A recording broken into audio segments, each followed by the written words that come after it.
Vas-y, monte et attire-le. Oh gros. Y'a la statue. Ok. Viens doucement, je le regarde, viens doucement, je le regarde, viens doucement. Il arrive. Il arrive. Ah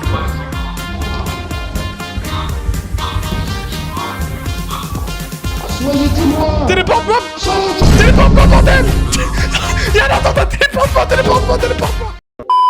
Bon, ce que vous venez de voir était une petite partie de ce qui m'était arrivé lorsque j'avais joué avec plusieurs membres de mon serveur à Lethal Company. Et franchement, juste avoir passé quelques heures sur ce jeu m'a direct donné envie d'en faire une vidéo entière. Mais tout d'abord, avant tout, il faut bien sûr que je vous explique en quoi consiste Lethal Company. Ben oui, c'est un peu la base quand même. Donc pour commencer, Lethal Company, c'est un jeu multijoueur où vous êtes un sort de grand JD intergalactique qui a pour mission d'aller sur des planètes abandonnées pour explorer des bunkers et pas du tout dans le but de faire des vidéos, mais plutôt de les piller pour obtenir des objets de valeur. Mais le problème, c'est que les bunkers sont regorgés de monstres les uns plus différents que les autres. Par exemple, on peut très bien avoir des sortes de chiens rampants, des araignées géants, des statues qui bougent quand on les regarde pas, ou bien même un casse-noisette avec un fusil à pompe. Et je vous réponds même avant que vous me posiez la question. Alors oui, le bug c'est littéralement cru le Doomslayer, et non, je ne sais pas pourquoi le développeur a eu une idée pareille. Et pour info, je fais exprès de dire développeur au singulier à la place du pluriel, car oui, derrière ce jeu qui a eu un immense succès ne se trouve qu'au final qu'une seule personne. Mais on va parler du développeur un peu plus tard. Bon, comme je le disais avant, votre objectif est tout simplement de prendre le maximum d'objets de valeur pour les ramener jusqu'à votre vaisseau tout en esquivant tous les types de monstres que vous rencontrerez en chemin. Ou si vous êtes vraiment chaud, vous pouvez tous essayer de les tuer à coups de pelle. Et en gros, votre objectif est de remplir un quota que vous devez atteindre en revendant tous ces objets à votre patron qui est un sort de tentacule senpai qui vous défonce si vous faites trop de bruit. Mais bien sûr, pour vous faciliter la tâche, vous avez accès à une boutique d'objets qui vous permet d'acheter de l'équipement de haute technologie tel que des flashlights, des talkie-walkie, des pelles ou bien même une suite de pyjamas du turfu. Avouez que c'est trop BG. Et le jeu se résume à ça. Une boucle où vous devez toujours visiter des bunkers infestés de monstres pour trouver des objets à revendre pour payer un quota qui augmente à chaque fois. Certes, dit comme ça, le jeu peut sembler ennuyant. Mais faut savoir que le jeu a fini par devenir un énorme succès. Et cela, je pense, il le doit surtout à deux choses. Tout d'abord, faut savoir que le jeu possède un chat de proximité. Pour ceux qui ne savent pas c'est quoi, laissez-moi vous l'expliquer comme ça. Normalement, dans un jeu basique, quand une personne parle, tout le monde l'entend quelle que soit sa distance par rapport aux autres joueurs. Mais un chat de proximité fait que seulement les joueurs qui sont à côté du joueur qui parle peuvent l'entendre. Et si par exemple il y a un joueur qui se trouve trop loin, bah du coup il n'entendra rien. Et savoir que mine de rien, juste un petit détail pareil peut rendre le gameplay du jeu beaucoup plus immersif que les autres jeux. Pour vous donner un exemple, imaginez que vous êtes dans votre vaisseau prêt à partir, vous avez largement de quoi remplir le prochain quota, et là vous remarquez qu'il manque votre ami Jean-Michel du 93. Si c'était un jeu normal, son chat de proximité, il vous suffirait de lui demander s'il est toujours vivant ou non, et vous pourriez facilement prendre une décision. Mais maintenant imaginez un instant que vous n'avez vraiment aucun moyen de savoir si votre ami est toujours vivant ou non à l'intérieur de cet énorme bunker. Que ferez-vous?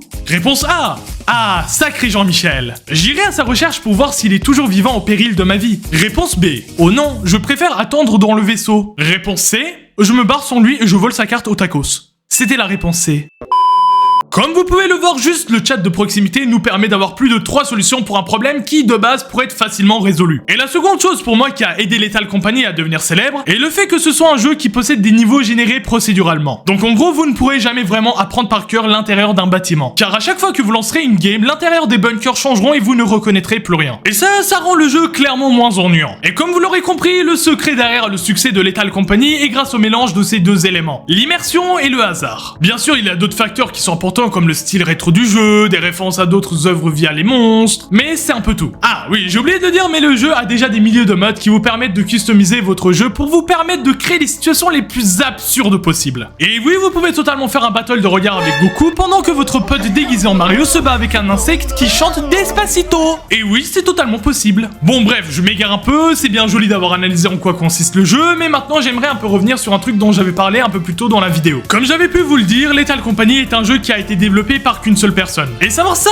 mine de rien, c'est très surprenant. Car quand t'imagines que t'as des putains de sociétés avec des financements de milliards de dollars qui n'arrivent même plus à faire des jeux qui sont à la hauteur d'être un bêta, je vous assure que c'est assez surprenant. Je ne vais pas le cacher, mais je trouve ça quand même très admirable. Surtout sachant que Lethal Company a quand même été nominé pendant les Steam Awards alors qu'il était sorti à peine juste un mois avant. Le jeu n'a même pas eu le temps de vraiment se faire connaître qu'il a déjà surpassé tous les autres. Et faut savoir que Lethal Company a été réalisé par un type du nom de Zikers qui a actuellement 21 ans et qui avait commencé à faire des jeux sur Roblox Roblox dès ses 10 ans. Mais faut savoir que Zeeker c'est aussi connu surtout grâce à un jeu en particulier qui s'appelle It Steals. C'est un jeu d'horreur qui avait été pas mal connu sur YouTube grâce à certains youtubeurs célèbres qui avaient fait des vidéos dessus. Et parmi ces youtubeurs se trouvait entre autres Markiplier. Ouais, rien que ça, c'est déjà assez badass. Bon, sinon là vous regardez tous la vidéo et vous vous dites sûrement pourquoi j'ai toujours pas fait une seule critique négative envers Lethal Company. Bah, c'est très simple. Personnellement, je trouve que Lethal Company est déjà assez complet pour un jeu qui a été réalisé par qu'une seule personne. On va pas se le cacher, mais comme je le disais, Lethal Company a clairement réussi à faire mieux que des dizaines d'autres sociétés de jeux. Et juste pour ça, il mérite mon respect. Bon, après Lethal Company ne va quand même pas échapper à la règle, donc voici une liste de ce qui me dérange dans le jeu. Tout d'abord, nous pouvons par exemple parler du vaisseau qui se barre obligatoirement à partir de minuit alors que vous avez encore envie de vous balader dans les bunkers. Il y a aussi le fait que les monstres de base sont quand même au bout d'un moment assez répétitifs, et aussi le fait que les monstres passent par-dessus du vide en mode Jésus, comme si de rien n'était.